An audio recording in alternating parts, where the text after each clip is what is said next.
Welcome to Victor's Children, a podcast from so-called Canada talking socialism from below. My name is David Campfield.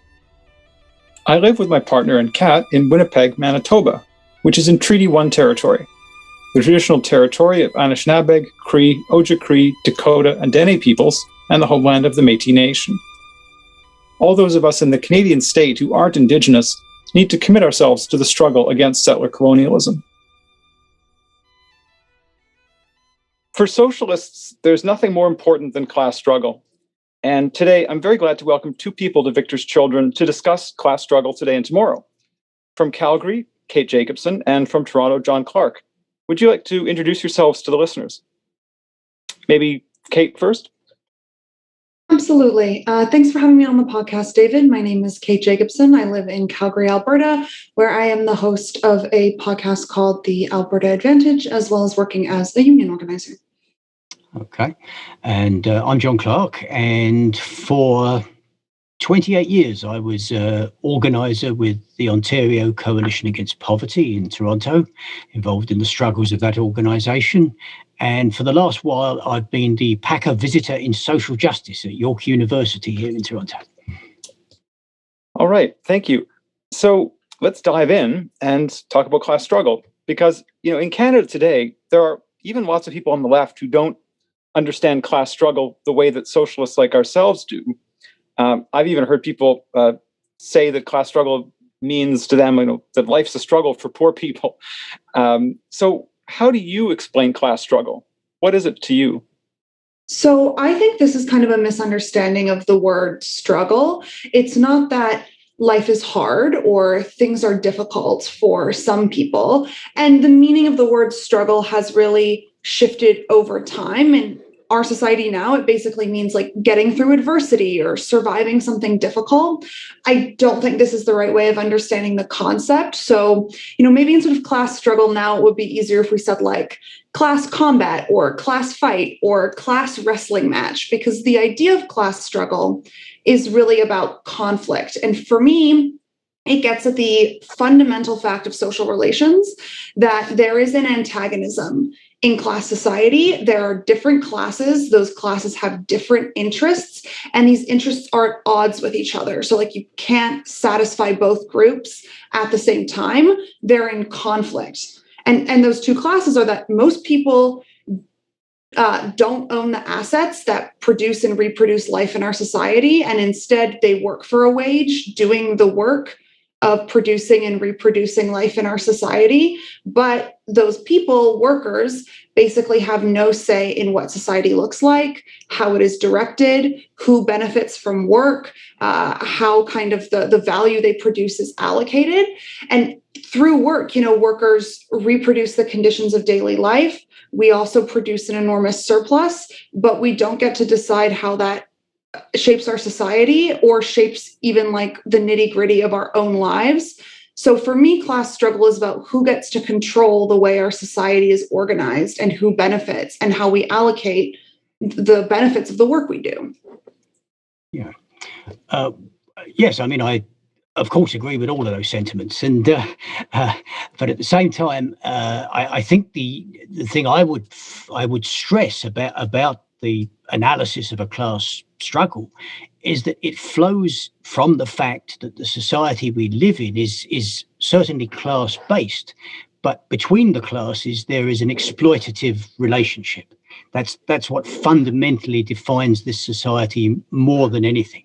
There's the exploitation of workers, working class people by a capitalist class, and that really frames everything. Now, attached to that is the fact that in some ways parallel to it, but in other ways interwoven with that exploitative relationship is other forms of oppression that are really quite fundamental to this society and are interwoven with the class struggle, primarily based on racial and gender oppression. And the whole point about this situation is that class struggle at some level or another is an inevitability in this society. It's an ongoing thing. Each and every day, in some way, every moment of the day, some working class person is resisting. Even if it's a a futile act, even if it's the most individualized form of resistance. It's there potentially, and it breaks out. And sometimes it reaches the level of organized, serious collective resistance. Sometimes it reaches the level of explosive movements that shake the system to its foundations.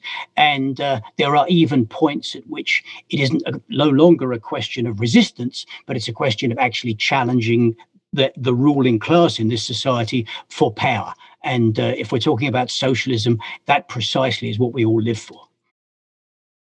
So this is a different way of thinking about class and class struggle than, in fact, I think the way most people on the left think about it in lots of ways. Why is that? What do you think explains the different perspectives, the different politics when it comes to this on the left? Well, I think that I think there are a number of problems.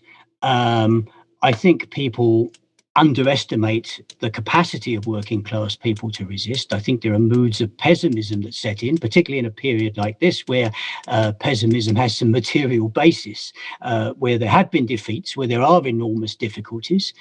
So I think people understate the reality of the class struggle. And I think also people sometimes have a rather narrow and even bureaucratic notion of what the class struggle is. There was a discussion I was part of just a couple of days ago where this point was made, is that the main model that we deal with in terms of class struggle activities, the sort of the standard notion, is the form of collective bargaining that is associated with the post-war deal that was made.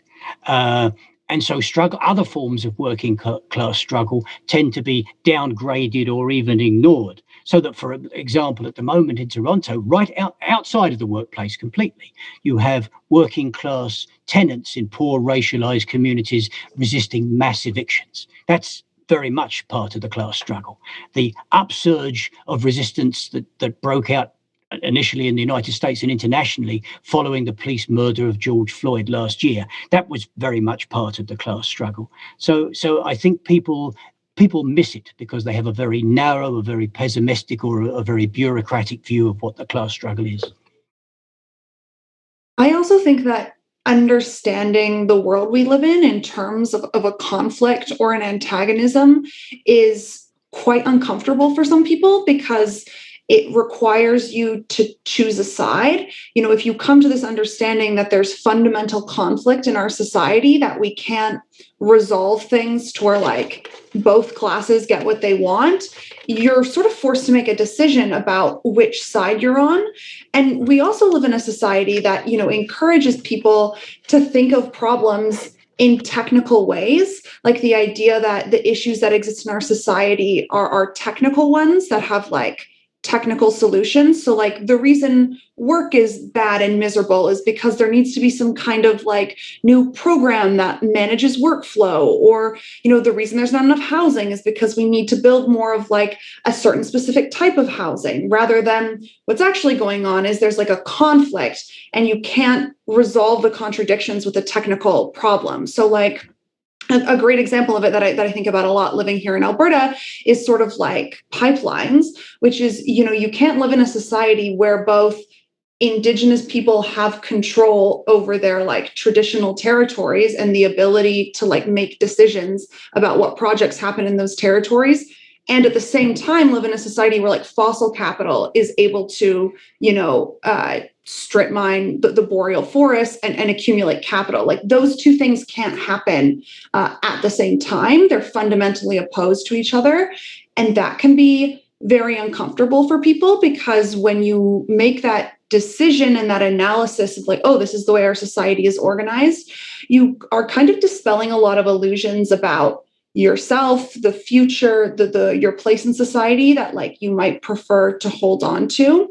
And I'm not trying to suggest that by signing up to be a socialist or to be against oppression or to fight for working people, you're going to be miserable your entire life, that it's a doomed struggle. Of course, you can lead a very rich and meaningful life with a broad range of experiences and relationships and things. But when you like look at society and you're like, there's a fundamental conflict, this is the side I am on, it places you kind of into history, into a very specific story, into like a very specific project. And I think it forces us to take the decisions we make very, very seriously, and the things we do. And I think for leftists specifically, I'm thinking here, that's difficult. That is kind of a big decision, and it really reframes the way you think about your entire life, and it can become very all-encompassing. That's big for a lot of people.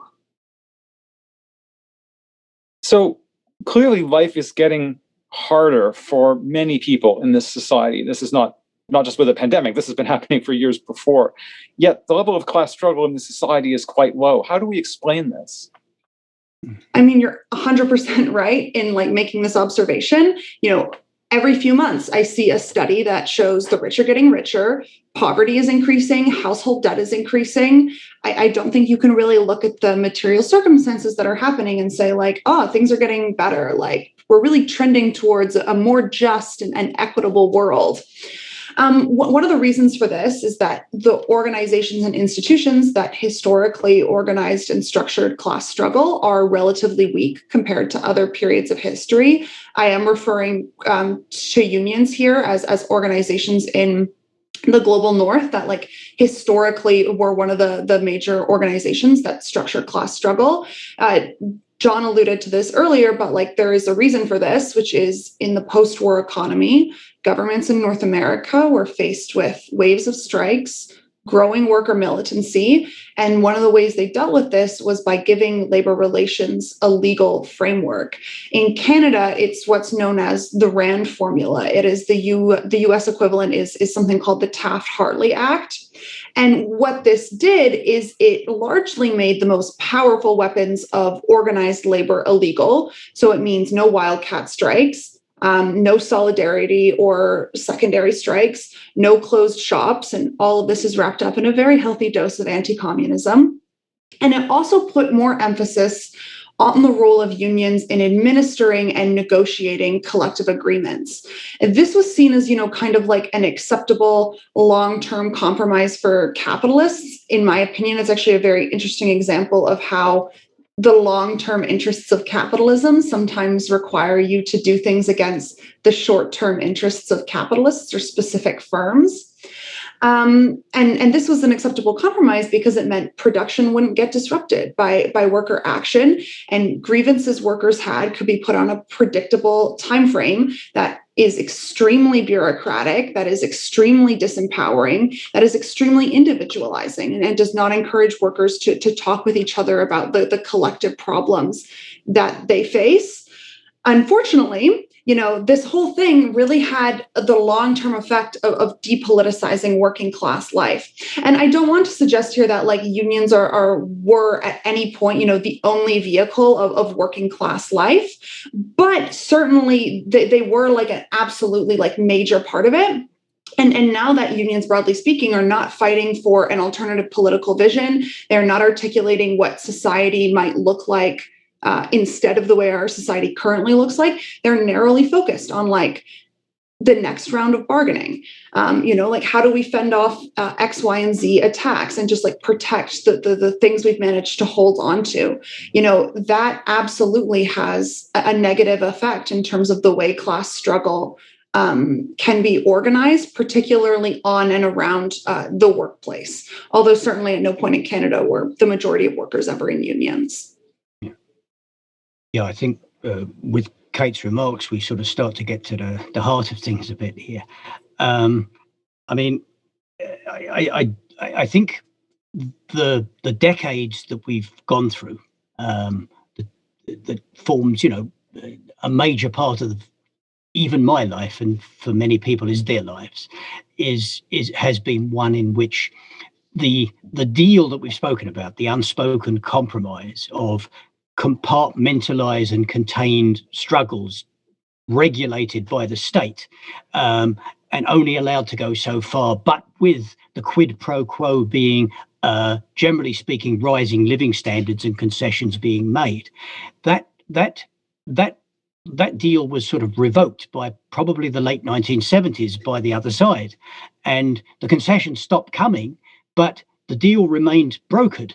So in that sense, we've played for an extended period of time, decades, perhaps 40 years or more. We've played by the rules of a dead deal, and that the results of that have been dreadful. I mean, predictably, the unions themselves have been fundamentally weakened, but it also means that there's been a great deal of organizational loss. It also means that there's been a great a blow to people's consciousness and people's awareness and people's understanding of the situation. And there's been moods of pessimism and defeatism, and all those things have flown from that. And so I think we're in a situation now where outside of the workplace we see upsurges, some of them incredibly powerful upsurges, but there's at this point no basis to maintain any continuity. You get upsurges and they die down, and there's no organizational form left to keep those things together. And so I think what we're looking for in this period, and we must remember that the pandemic and all the crises that are attached to it are really a major transformation of the situation. I think what we have is now what we look for is really that kind of breakthrough development that has occurred at earlier times. So we could look at the rise of the CIO in North America as a new form of union organizing that made such an incredible difference. We certainly can't just replicate that, but that changed people overnight, and it changed the nature of the struggle overnight, and it was of enormous importance. And I think what we're looking for is that kind of a development, but I don't know how that develops. But one thing is absolutely certain, that we have to get away from limited, compartmentalized and regulated struggle and rediscover the capacity for united, generalized forms of working class struggle and resistance that link community struggles and workplace struggles together. Mm-hmm. I think some of the things John said brought up for me a point I think is really important, is that there's so often a tendency to think of the post-war compromise that was brokered as like the natural form of capitalism, and then the capitalism we're living under now as some kind of anomaly to this like post-war compromise. But that's actually the opposite of what's true. The post-war compromise is the anomaly. The form of capitalism we're living under now, like this is the regular, natural, if you will, I don't really like that word, form of capitalism. And I also think one of the really important things about neoliberalism, about the society we live under now, is that people are generally speaking very politically de-skilled, because there are not a lot of like institutions. There are like really amazing like upsurges of struggle, oftentimes very brave, very important, but because like they're not particularly like linked to one another, nor are there like institutions, a lot of people don't have the ability to like develop the political skills you need to like do this effectively. So, how do you organize your building? How do you organize a blockade? How do you talk to your coworkers about like issues on the job? How do you organize a strike? How do you blockade a railroad line? These are all like, to a certain degree, like technical skills that I 100% believe like every working class person has the capacity and the ability to develop.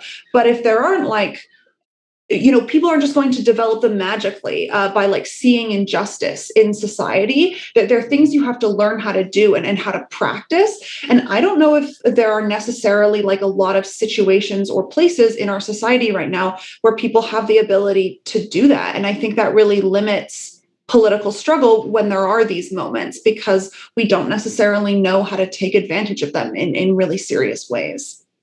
And that connects, what you just described is something that Alan Sears in his book, The Next New Left, talks about as the withering of the infrastructure of dissent. All those how-to things that you mentioned, Kate, like those, as you say, they're all things that any person can learn, but they have to be learned by people, from other people, through organizations, whether they be formal or informal organizations. And we've had such a tremendous weakening in that post-war period and since of those, which has meant that, it's been much more difficult for people to actually come together and engage in new forms of struggle in this period. It's one of the, the key dilemmas I think that we face. Yeah. if I could actually just say, as you said, it makes me think that, and in fact, a lot of what passes for organizing skills that were learned in that early period are actually at best irrelevant and sometimes decidedly counterproductive. So the notion of putting on a show and brokering a deal that becomes sadly irrelevant in a situation where the other side isn't taking prisoners and there's a much more relentless struggle going on. I remember being at what I shall circumspectly refer to as a union function without naming anything. But I remember being at this function where a group of visiting Central American trade unionists came to speak about and they spoke about their struggles, but they spoke about the absolutely horrific levels of repression they'd faced at the hands of death squads and horrible stuff. And some, which I should also circumspectly call a union functionary, got up and said something to the effect of, it sounds like you people need some training. It sounds like you need to understand how to do these kinds of things. And I thought to myself, I'm sorry, chum, but if they sent you down there, I mean, it would be horrible to watch. I mean, you wouldn't stand a chance. You wouldn't last 10 minutes in that world. And while we haven't reached the levels of horror that those sisters and brothers were talking about, we're facing something much more relentless and much more serious than that individual is ever ready to deal with. So, let's think about the fact then we've talked about how class struggle is inevitable. But also I think the three of us would agree that class struggle is the key to defeating the attacks that we face, to winning improvements for people within capitalism, and ultimately to the possibility of breaking with capitalism and starting a transition to socialism. So if class struggle is that important, what are the implications for socialists today? What do you think people should take away from this once we kind of really think about those truths? Well, I mean, I think that first of all, I think we have to really focus on how much has changed with the pandemic crisis. I mean, there was already the sort of the more than a decade of so-called sluggish recovery was coming to an end. The economy was turning down in 2020 before anybody in Wuhan got sick, and there is going to be levels of what the IMF is referring to as economic scarring that's going to be left after this crisis. There's going to be a really changed situation, and it's going to be quite incredible. And I think we're going to be dealing, precisely because the level of the organized left is so low and because the mainstream organizations are so weak, we're going to be dealing with a situation where the possibility of really explosive developments taking place that contain within them all sorts of contradictions that we weren't ready for is going to be part of the situation. And I mean, the last thing I want to argue for is the stodgy vanguard model. But I do feel that political knowledge and political analysis and the capacity to put forward generalized strategies and demands and such like is going to be of enormous importance. So I really think there is a role for a respectful but important socialist intervention in the struggles that take place. I think one of the main implications for me, for socialists, is just reinforcing that we do not have like technical problems in our society. And I mentioned this earlier, but like technical problems are like, how do we feed everyone? How do we run a healthcare system? How do we stop emitting greenhouse gases? And I want to be really clear. We know how to do all of these things. We have the technical know-how, the resources exist in our society to fix these problems. In fact, we could actually fix these problems pretty quickly if these resources were mobilized. And the implication for me about like class antagonism is that the problems our society faces are political problems. And by political, what I mean is that in order to resolve these crises, it means taking resources from people who currently own and profit from them and putting them to a much more useful and much more like democratic use. And taking resources from people who are powerful, from people who run corporations and run our governments, is very difficult to do. And it's inevitably like a political struggle. And I think liberals and often like progressives, many of them of this like technocratic bent, are very preoccupied with maintaining the current social order, so like the current distribution of resources, but finding like the right set of like tweaks or programs or adjustments that kind of allow for like a slightly more tolerable social outcome, or alleviate like the worst injustices and the worst like burdens of capitalism in our society, kind of shifting the problem around. And I think if you're a socialist, you have to kind of fundamentally reject this sort of vision for changing society, which is the like, let's tinker around the edges vision. Yeah, and if I could say, based on that, I think that, and I think it's entirely true that I mean, I've been used to, for most of my life, being in a situation where the idea of putting forward a concept of socialism was something where you were going to reach relative handfuls of people. There wasn't, you didn't expect to have a massive stadium full of people who all believed in socialist ideas. But I think we see a situation now where things are changing so incredibly fast that the possibility for that kind of real leap in social consciousness, it really does exist. It's really there as a distinct possibility. And I mean, even things like opinion surveys get you the most incredible results. I saw an ECOS poll suggesting that 70% of people, this was a Canadian poll, 70% of people believe that fundamental changes were needed in Canadian society. Now, that can mean a lot of different things, and I'm not suggesting that means that 70% of people are developed socialists. Very far from it. But that's an incredible change in the way people feel. And similarly, when the things happened when the developments after George Floyd, I mean, the polls were showing incredible levels of support for abolitionist demands in terms of the police. I mean, it's quite breathtaking. So, I mean, I think to be in a period where you struggle for immediate demands, you put forward socialist ideas, but you know they're not going to resonate on any enormous scale. I think we confront the possibility of what happens when suddenly everybody agrees with you.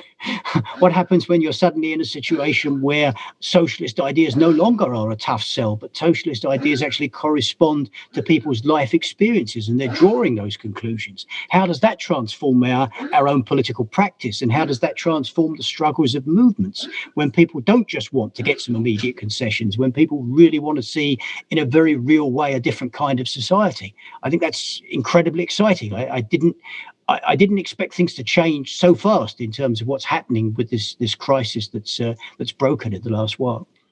And I think what the challenge is there that I try to confront head on, even though it's quite difficult to think through, is that there's been this massive leap in like social consciousness, but there has not really been this like massive leap in corresponding like organization or ability to win demands.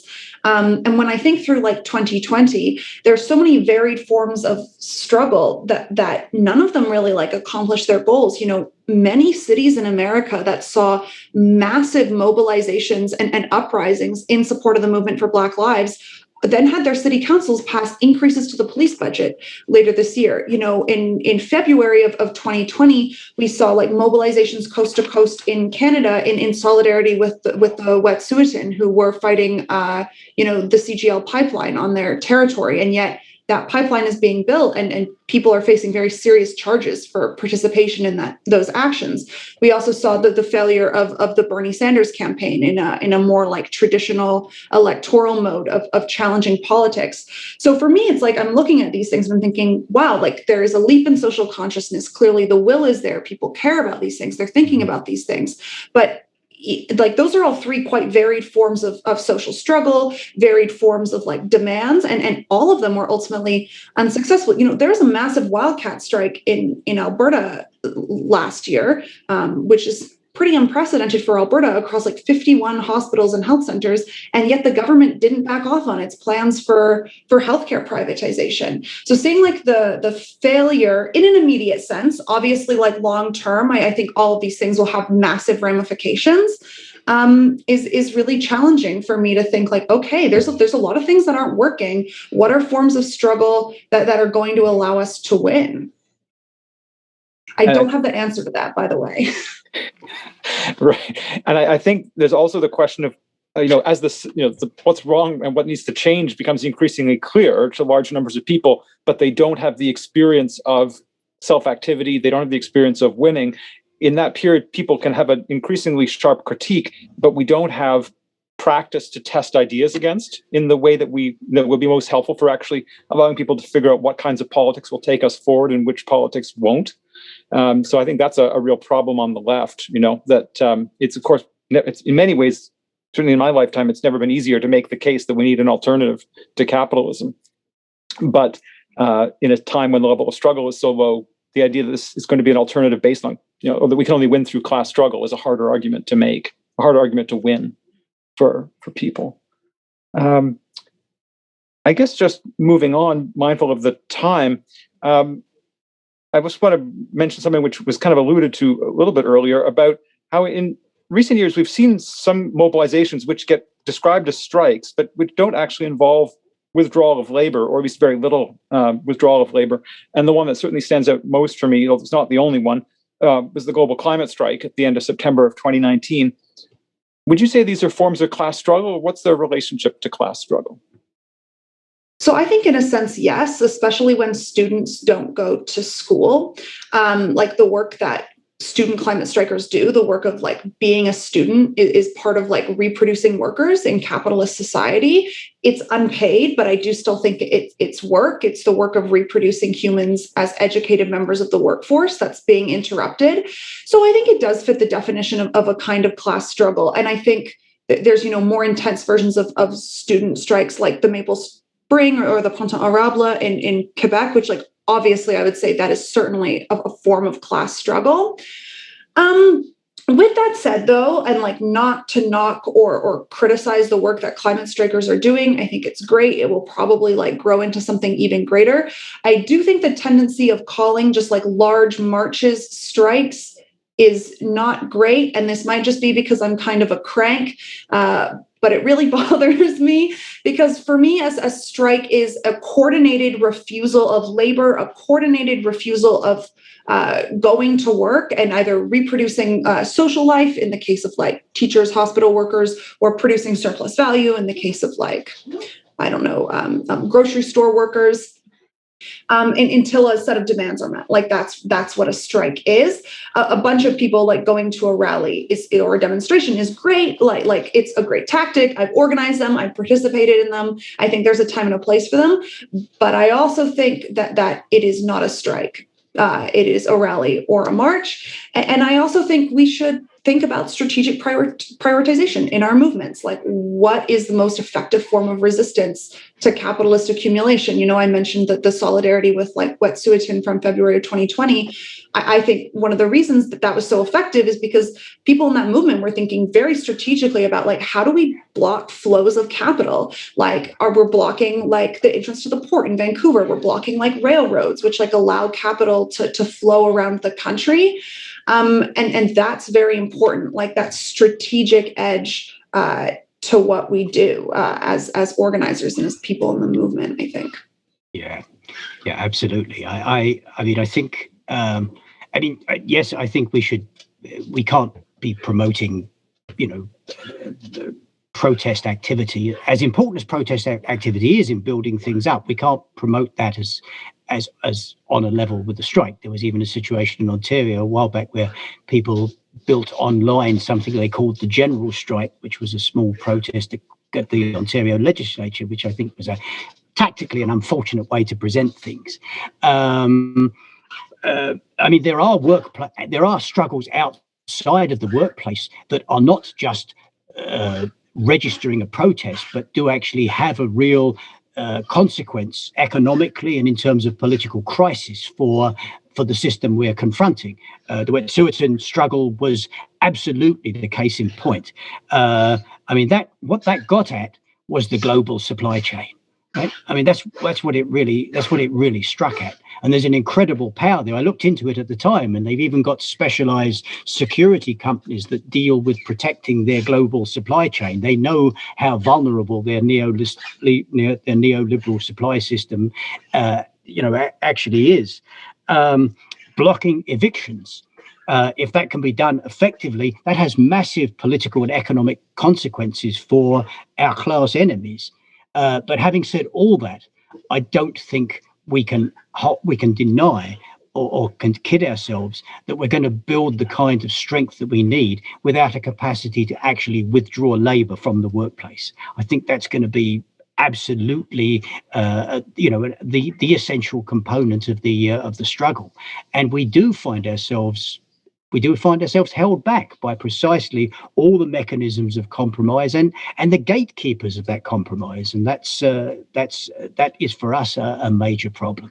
But perhaps that's in some ways precisely what this period raises the possibility of, and we're talking in terms of possibilities. The possibility of defeat is also a possibility, and I don't want to come across as some ridiculous, groundless optimist, but I think there's a possibility now that the model of the compartmentalized struggles of workers within organizations that are most of the time demobilized and top down in terms of how they're run, I think that becomes such an unviable structure in the present period that the possibility of actually challenging it with something much more dynamic, democratic, and militant is a real possibility.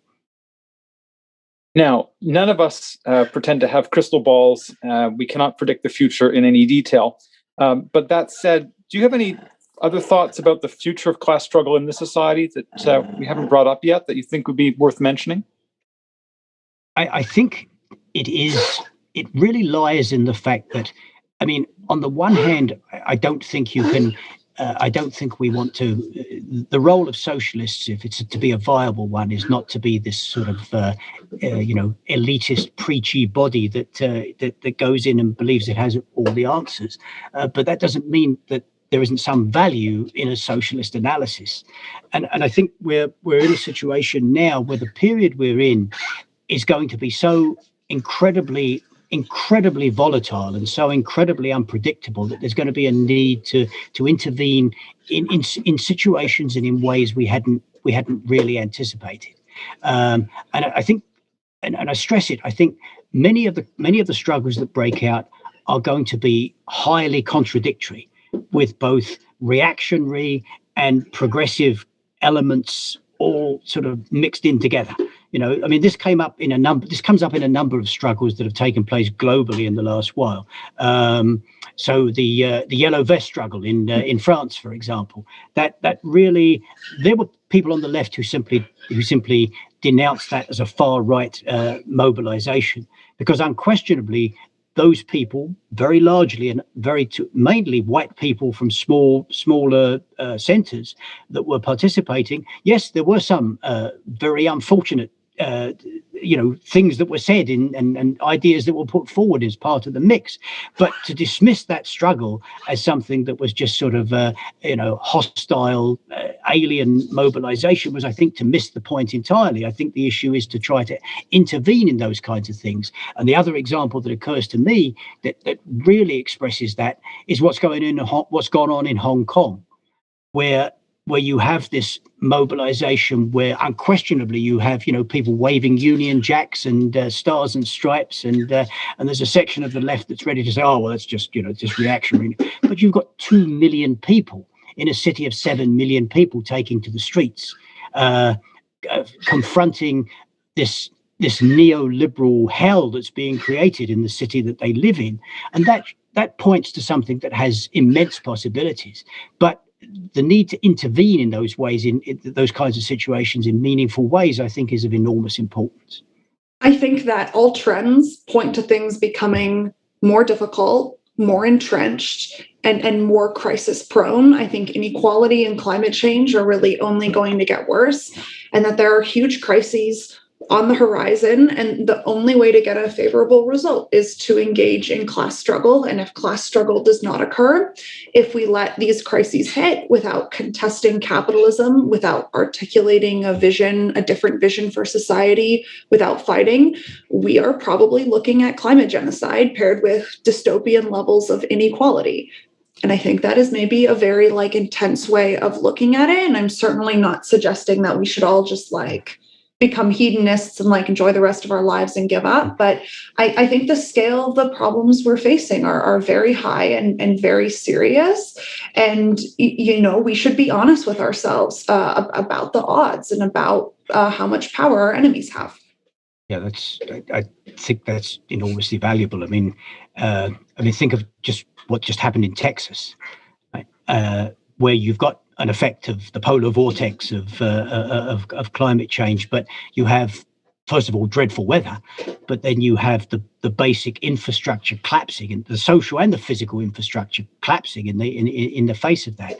And what could we have on the ground? What organizational forms could we have on the ground to respond in a situation like that? Because that kind of struggle for survival is going to be one of the defining features of the situation that we're moving into, I think. So I've got one last issue that I'd like us to talk about, which is that, all those of us who are socialists, however we like to think about the fact that we know a lot about history, if we have looked at history and whatever we participated in, we are ourselves influenced by the very, very low level of class struggle that we've had in this society in recent years.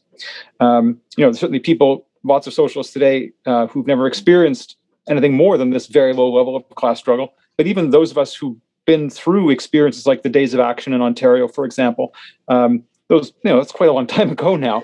And so I just wanted to close by asking if you have anything you'd like to share in terms of reflections on the way that we ourselves are shaped by the period that we have been living in and what that means going forward. Yeah, I think for me, like, I was born in 1995. So like I was born in a world that like neoliberalism had already irrevocably changed. I was born in Wales. By the time I was born, the mines were closed. Like the great institutions of working class life had been completely broken. Like I was born into that. And I do think that has, shaped me in terms of trying to find out like why it was like the way that it was. And also like I never experienced really like the height of like working class kind of like power or institutions. So certainly I've experienced kind of like shadows or versions of it. I think it is really different to experience those things firsthand. And that's because like most things, you learn how to engage class struggle by doing it. It takes practice. You can certainly be inspired by history. You can read accounts from other people, but to me, class struggle is like iterative, like many other types of knowledge, which means it's best learned through repetition, through actually doing it. And coming from an era of relatively little class struggle, that can be intimidating. But like, not to be really preachy, the solution is not to give up. Like any other skill, part of learning how to do it is trying and failing and being involved in some very cringe organizing projects from my personal experience, and trying and, performing very badly and things going wrong. And that is worth doing, even if like the first few efforts don't work out as envisioned, because you really do learn a lot from these failures. And I think my last sort of thought on this is that, like as a Marxist, I do really fundamentally believe that like we participate in struggle to change things, but also that struggle changes us. And the experience as an individual, like socialist, of being disciplined to mass movements, of doing things that scare me or that are hard, or that I like don't really want to do because I know they're politically important and that other people are relying on me and that they're necessary. I think that really changes you like as a person, and kind of molds you to being the type of person that can participate more effectively in class struggle. And that doesn't always look like doing things that are scary. Like sometimes for me, I'm a very like loud outspoken person. For me, sometimes being like disciplined by mass movements means like taking a step back and like letting other people do things maybe slightly less effectively than I would have done them myself, or waiting when I really want to do something now until more people are ready to join us. And I think that kind of shaping and molding is a really important part of socialist politics.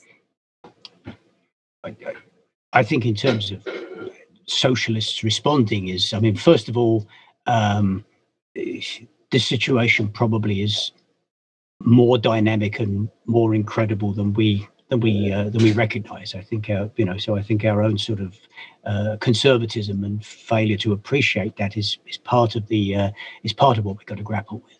I think also we're going to be in a situation where the drawing of the kind of anti-capitalist conclusions that are necessary are going to be really at a premium. And I think we're going to have to take a very broad and a very non-sectarian view of trying to cooperate around trying to put forward those kinds of ideas and intervene in movements. I think that's going to be essential. And the other thing I think is really important is that we can't settle for half measures. During the days of action that you mentioned, and I myself lived through that experience and participated in those struggles, there was a kind of all of a sudden you had a situation where this, I suppose the closest thing to Margaret Thatcher that Canada has seen is playing out in Ontario. And we've got this incredible amount of anger in society, and people start to mobilize. And a movement is called that, though it doesn't use the name, engages in de facto general strikes and mobilizes on a huge scale, some of the largest demonstrations seen in this country, probably. And yet the leadership vacillates. The leadership doesn't ever articulate a clear strategy, a clear way forward in terms of what they intend to do with that struggle. They don't set a clear plan to escalate the struggle to something decisive. Indeed, it's clear when they reach the point of shutting down Toronto, that's as far as they're prepared to go. And the thing is called off. And the left was sort of reduced to standing at the back of the crowd chanting, "Let's shut down Ontario." But there was no actual readiness to engage with that misleadership, which I think was an enormous mistake. I think there should have been a clear, it may not have succeeded, but there should have been a clearly stated criticism of the inadequacies of what was happening, because there's a huge contradiction, in my view, in the days of action. They showed incredible working class power. People that think they were some ridiculous bureaucratic exercise are off the wall. They took hundreds of millions of dollars away from the capitalist class, and they created a political crisis, and they had a real effect. But at the same time, they didn't reach their potential by any manner of means. They could have been so much more than they were. And so we can't, this time, if there's something comparable happens that is reluctantly called by the bureaucratic apparatus, we can't be grateful for that. We've got to demand more, and we've got to fight for more.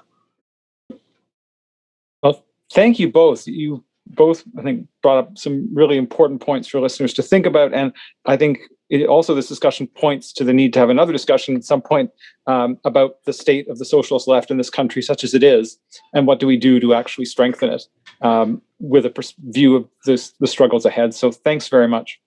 Thank you so much. Absolutely. It was a pleasure to be on. Thanks to both of you. Thanks for listening to Victor's Children. If you want to subscribe, you can find this podcast on Apple Podcasts, Google Podcasts, and Spotify. Positive reviews are helpful, so feel free to leave one. Also, if you think this podcast is useful and know other people who might be interested in it, please let them know. I hope you'll listen again next month.